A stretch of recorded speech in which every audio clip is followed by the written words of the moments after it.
I can admit when I make a mistake. So the video that I did talking about the problems in every Dragon Ball Saga, I got a lot of heat for that video and I understand why. I'm not gonna go through each criticism one by one, but the main gist is that people were upset that I criticized the series for not being as fast paced and action packed as the series that followed it. And what I should have explained is that my critique was based on how I thought about this series when I first watched it. Because at this point in my life, I can't find any huge problems with most of that story. It's structured so differently than the series that followed it that a laid-back series based around tournaments didn't have the biggest plot holes or narrative inconsistencies. All I could call it was boring at times, which even at my age now, I still agree with. So today, I'm gonna go the biggest strengths of each Dragon Ball Saga, and we're gonna do the same thing we do every time. Start from the beginning. Goku's naive nature in early Dragon Ball was this saga's most significant strength. It offers Akira Toriyama the freedom to explore unpredictable storytelling. Goku's innocent and sheltered perspective made every new experience feel fresh, allowing Toriyama to introduce wildly imaginative scenarios without needing elaborate setups or explanations. Goku's lack of understanding about the world meant that even basic concepts like the existence of cities, airplanes, or even the Dragon Balls themselves were genuine revelations for him. This gave Toriyama a unique narrative flexibility where exposition could double as humor or surprise. While viewers might laugh and think, "Are you serious, Goku?" when he struggles with something obvious, but his sheltered upbringing in the mountains makes it entirely believable. So this balance between Goku's ignorance and his growth over time made it easier for Toriyama to weave unexpected twists and humor into the story, all while maintaining a sense of wonder. But Goku's naivety also made every character introduction more dynamic as they contrasted sharply with his simple worldview. Characters like Bulma, Roshi, or Yamcha seemed larger than life not just to the audience, but especially through Goku's eyes. Each new interaction felt layered because Goku's reactions amplified the quirks of these characters, whether it was Bulma's technology, Roshi's eccentric wisdom, or Yamcha's energy as a whole. As the series progressed and the characters grew increasingly complex and bizarre, Goku's simplicity served as the perfect foil to highlight their uniqueness. His sheltered background made him a natural lens through which the audience could explore a world that was constantly pushing the boundaries of what Goku understood. Goku being so naive reinforced the adventurous spirit of Dragon Ball as a whole. And a big part of what's made Dragon Ball so popular is the tournaments. And outside of this tournament introducing much of what has made Dragon Ball great, like serious martial arts and training, the 21st World Tournament Saga in Dragon Ball stands out as a masterclass in introducing new characters. This format allowed Akira Toriyama to showcase a diverse lineup of fighters, each with unique fighting styles and personalities that added fresh energy to the story. From Krillin to the boisterous and comedic Bacterian, every contestant brought something different to the table, making each match entertaining in its own right. Even the characters who only appeared briefly left a lasting impression, as their creative techniques and humorous antics ensured that there was never a dull moment. For a story beginning to grow beyond its initial premise, this arc proved that Dragon Ball can not only sustain an ensemble cast, but thrive with one. Jackie Chun, while technically just a disguised Master Roshi, is a prime example of how this saga maintained excitement while introducing new elements. His over-the-top techniques and experience-based strategy gave the championship fight a level of intensity and unpredictability that remains engaging to this day. The final battle against Goku was thrilling, with moments of comedic brilliance and nail-biting tension seamlessly blending together. Goku's inability to recognize that Jackie Chun was his own master was both hilarious and a perfect demonstration of his endearing naivety, which added an extra layer of charm to the dynamic. The tournament not only gave the audience fresh faces to enjoy, but also proved that Toriyama could turn even established characters into something novel and exciting, showcasing that his approach to storytelling could be something that worked long term. Now, the Red Ribbon Army saga, I don't really like this one. This is one of the sagas where I just go, okay. The biggest strength of the Red Ribbon Army saga in Dragon Ball might seem a little vain, but it's undeniably satisfying.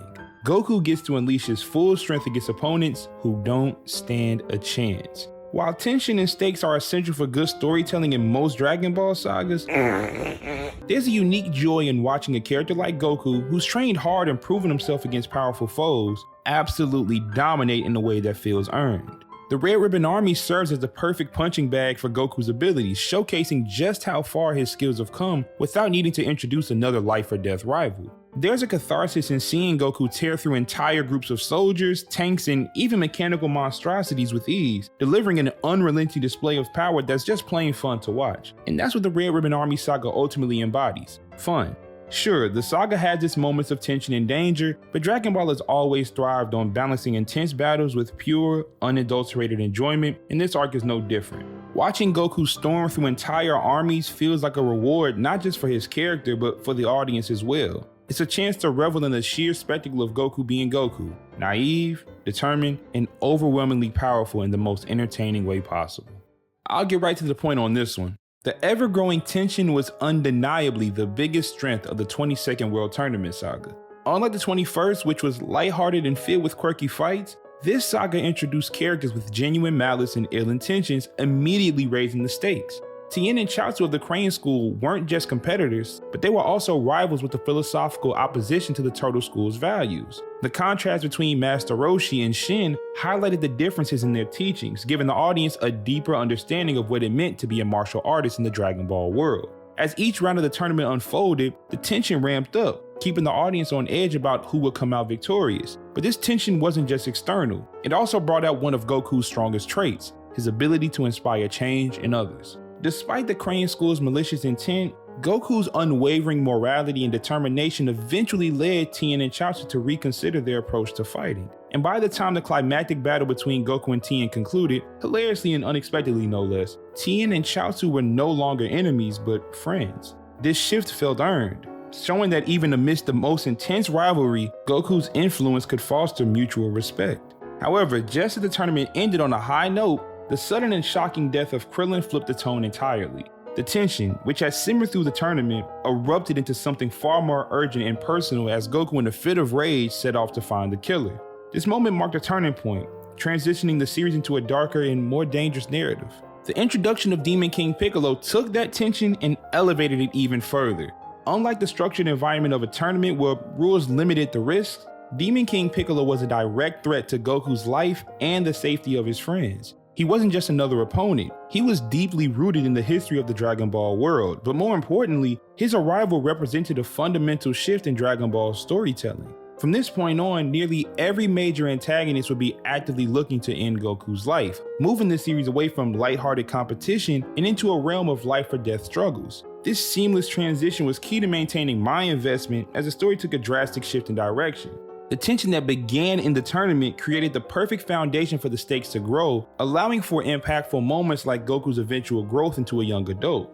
By aging Goku, the series aligned his maturation with the escalating threats he would face, starting with Piccolo Jr.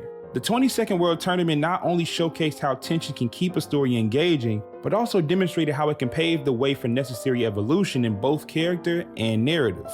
This tournament wasn't just a bridge to Dragon Ball's next chapter, but it was also a showcase of how to build tension and use it to set up the future of the series without diminishing its core appeal. So after beating the Demon King, where can the story go that doesn't feel like a step backwards? Well, that would be beating the Demon King's son, who was even stronger. I know Piccolo Jr. is really a reincarnation, so they're kind of the same person. It's weird, but you understand. I'd say the biggest strength of this saga is simply the final fight.